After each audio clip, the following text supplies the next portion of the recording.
유형 재무회계 규칙 Q&A 제 세 번째 시간으로 48번부터 이어서 다시 한번 살펴보시겠습니다. 48번의 내용은 식재료 35만원, 치약, 칫솔, 비누 15만원어치를 구입하였습니다. 구체적으로 지출결의서를 어떻게 작성해야 하나요? 라고 되어 있죠. 자, 만약에 영수증이 하나로 되어서 해오신 거예요. 근데 여기서는 식재료와 생활용품 지출 영수증을 각각 구분해서 받아오라고 했잖아요. 본인들 이거 받으려면 얼마나 이거 구분해서 받는 거 힘든 줄 알고 지금 여기다 하는지 모르겠어요. 참 스트레스죠, 이거. 식재료와 생활용품 지출 영수증 각각 해오라는 것 자체가 너무 힘든 내용입니다. 우리 그 마트에서 식재료하고 이런 치약, 칫솔, 비누 막 사는데 그 바쁜 이마트 또 식재료 그 마트에서 싱싱마트 그런 마트에서 물건 사고 영수증을 거기서 물품 분류해 가지고 식재료 따로 사고 생활용품 따로 사고 지출 영수증 그렇게 하라고 지금 안내를 하는 겁니까? 이걸 말이라고 합니까? 참 문제가 심각하다라고 보이죠. 영수증 그냥 하나로 받으세요. 하나로 받으시고 여기 보시면 영수증 띄워오면은 예를 들어서 이거는 식재료였다. 그 다음 이거는 비누, 샴푸, 칫솔이었다. 그러면은 요거를 복사해서요. 두 장으로 만들면 되겠죠. 처리할 때. 그래서 요 금액 합해서 식재료로 처리하고 요 금액 합쳐서 수용기간 경비로 처리를 하면 되겠죠. 어쨌든 영수증은 두 번 복사해야 되는 번거로움이 있는데 그래도 그 마트에서 서가지고 영수증 두 장으로 끊어주세요 하지는 않겠죠. 뭐 영수증 두 장으로 끊으시는 게 편하시면 영수증 두 장으로 끊어서 해도 되고 또는 그냥 사오는 대로 이거를 정리하실 때에는 사무실에서 정리를 하시는 쪽으로도 하셔도 좋겠죠. 그런데 아마도 마트에서 그 물건 살 때에 식재료와 생활용품에 대해서 영수증을 따로 갖고 오라고 하면 굉장히 번거롭고 바쁜 그 상황에서 이걸 어떻게 그렇게 영수증을 따로 나눠서 구매를 할 수 있냐라는 불평들이 많이 있으실 거예요. 그런 부분들 시설에서 식재료나 치약, 칫솔, 비누를 구매할 때 따로 구매하는 것이 좋겠죠. 아예 식재료는 식재료대로 주문을 할 때에 또는 구매하러 가셨을 때 따로 사서 들어오고 그리고 치약, 칫솔, 비누 같은 경우에도 따로 구매를 해서 물품 같은 것들 그런 것들은 따로 구매를 하는 것이 좋겠다라는 부분으로 알 수 있습니다. 그 다음에 직원 식재료비 수입 및 지출 처리하는 방법에 대해서 나왔는데 위에서 이제 설명한 내용이죠. 직원에게 식대비를 수납받지 않는 경우가 좋겠습니다. 그냥 아예 기관에서 직원에게 식대비를 지원하는 경우로 해야 되겠죠. 그래서 기타 운영비로 편성해서 처리하시면 되겠다라는 겁니다. 그리고 세입을 직원 식재료비 수입으로 편성해서 수입 결의를 하는 자체가 좀 맞지 않죠. 기타 운영비라고 했을 때는 기타 운영비로 지출할 수 있는 건 공납부담금이나 본인부담금이 들어왔을 때에 그 내용에서 지출하는 거기 때문에 굳이 따로 수입 결의를 할 필요가 보여지지는 않죠. 그리고 직원에게 식대비를 수납받는 경우에는 직원 식재료비 수입으로 편성해서 운영을 하겠죠. 실제적으로. 그러나 이 경우 같은 경우에는 직원 식재료비 수입을 따로 받는 게 아니기 때문에 굳이 수입 결의를 할 필요는 없습니다. 그리고 생계비로 편성해서 지출을 한다라고 되어 있는데 그럼 여기서는 생계비고 여기서는 기타 운영비로 편성해서 지출은 또 이렇게 하고 여기서 세출은 또 생계비로 편성해서 지출하냐? 이 얘기가 안 맞죠. 그렇기 때문에 기타 운영비로 처리를 하는 부분이 맞다라고 이해할 수 있겠습니다. 물론 이 부분을 생계비로 처리할 수도 있겠죠. 왜냐면은 생계비의 그 목 자체가 보시면 주식비, 부식비, 특별부식비, 장유비, 월동용, 김장비 이렇게 해서 먹는 걸로 내용이 나와 있기 때문에 요 생계비로 아예 처리를 할 수도 있는 내용이 되겠지만 더 정확하게 처리를 한다고 하는 경우는 직원에게 복리후생비로 썼기 때문에 기타 운영비에 해당하는 것이 맞겠다라는 것으로 우리가 볼 수 있습니다.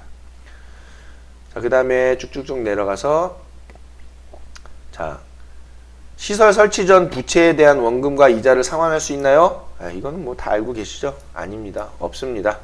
자, 기관 운영상 필요로 운영비를 차입한 경우에는 1금융권 이자로 책정을 해라. 즉 1금융권에서만 대출을 받아라. 그리고 운영비로만 사용을 해라 라는 부분이죠.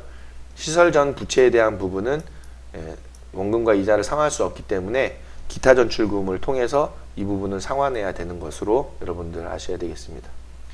자, 영업정지를 대신해서 과징금 납부 시에 시설 운영비로 사용 가능한가요? 그랬어요. 아닙니다. 과징금은 시설 운영과 무관한 비용이다.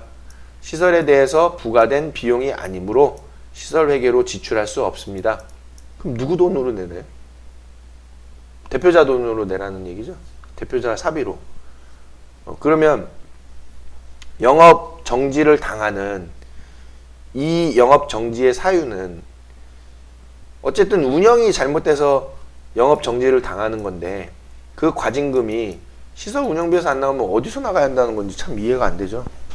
그래서 어쨌든 이 부분을 안내하기로는 영업정지를 대신해서 과징금이 나왔을 때에는 시설 운영비로 납부할 수 없다라는 것으로 여러분들 알고 계시면 되겠습니다. 대표자에게 인건비를 매월 지급 가능한가요? 라고 했는데 안 된다 했죠. 인건비는 시설에 종사하는 분, 시설에 종사하는 분에 한해서만 지급이 된다가 포커스죠. 그래서 만약에 대표자도 시설에 종사한다고 하면은 지급이 가능해요. 즉 대표자는 시설 종사자가 아니기 때문에 인건비 지급 대상은 아니지만 시설장으로서 시설에 상근하는 경우에 그때는 시설장으로서의 인건비를 지급받을 수 있다라고 나와 있습니다. 대표자 또는 시설장도 퇴직금을 적립할 수 있나요? 안 됩니다. 대표자 겸 시설장이라고 되어 있죠. 여기서는 대표자 또는 이라고 되어 있죠. 그래서 이 경우에 여기서는 시설장도 퇴직금을 적립할 수 있다. 다만 채용된 시설장에 한해서죠. 여기서 고용된 시설장은 예외적으로 가능하다라고 나와 있는 것이 그 내용이 되겠습니다.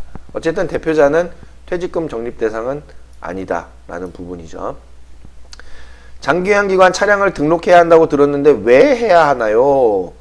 차량비 지출은 사전에 등록한 차량을 업무에 사용한 경우에만 가능하기 때문에 그리고 차량비를 지출하기 위해서는 차량 운행일자, 운전자, 운행시간, 주행거리 등이 포함된 차량 운행일지를 작성해서 보관해야 한다라는 부분이죠. 그렇기 때문에 장기유한기관 차량을 등록해야 한다라는 것입니다.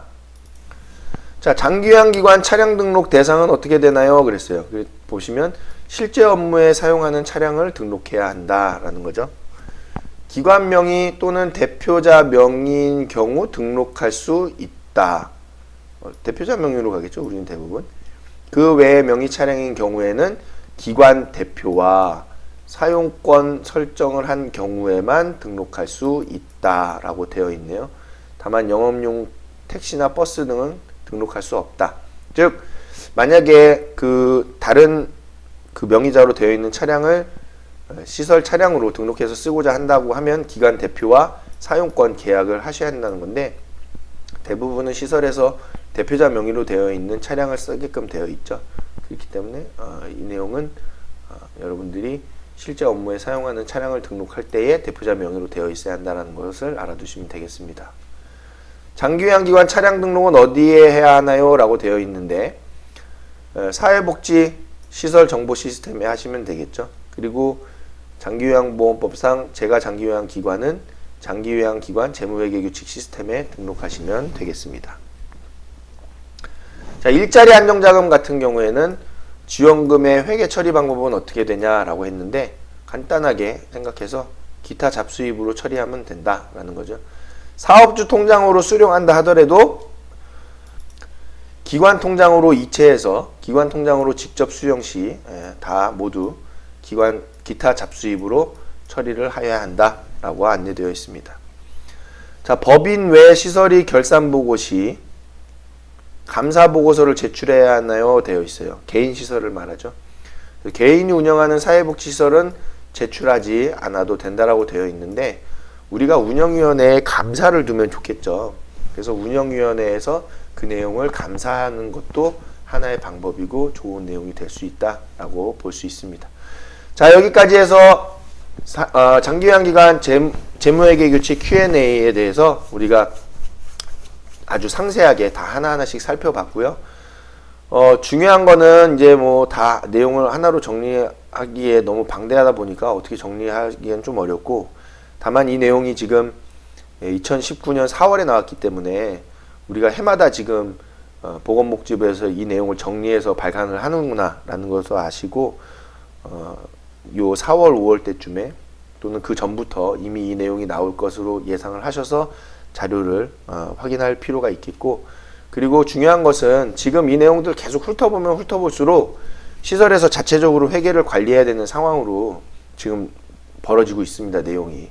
그렇기 때문에 여러분들께서는 이 장기요양기관 재무회계규칙 Q&A 내용도 숙지를 하시고, 더불어서 사회복지시설 재무회계 규칙, 그리고 만약에 노인 장기요양보험법으로 지정받은 재가장기요양기관일 경우에는 장기요양기관 재무회계 규칙, 그 내용들을 반드시 숙지를 하셔서 시설에서 직접 사회복지시설 재무회계를 관리하실 수 있도록 조치해 주시면은 좋겠다.